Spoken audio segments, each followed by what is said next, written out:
అందరికీ నమస్కారం.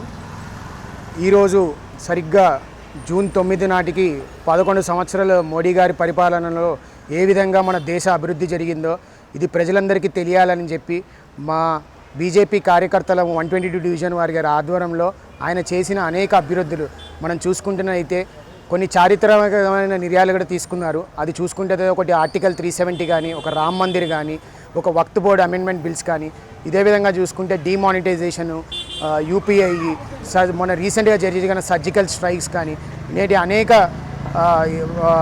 పథకాలు కానీ ఏదైతే దేశంలో జరగాలని అభివృద్ధి వికసిత్ భారత్ ఆయన ఏదైతే కోరుకుంటున్నాడో 2024కి ఆ విధంగా మన దేశ అభివృద్ధిని ముందుకు తీసుకెళ్తూ ఆయన బాటలో ప్రతి ఒక్క అనేక మంది ఈ పాల్గొంటూ మా డివిజన్లో ప్రతి నిమిషము ప్రతి ఆదివారము ఈ విధంగా ప్రజలకి తెలియాలని మేము ప్లకార్డులు పట్టుకొని ప్రతి ప్రజల దగ్గరికి వెళ్ళి ఆయన ప్రభుత్వం 11 ఇయర్స్ పరిపాలన ఎట్లని ఏ విధంగా ఉందనేది తెలుసుకోవడానికి ఈ విధంగా మా కాలనీ డివిజన్లో తిరుగుతున్నాం.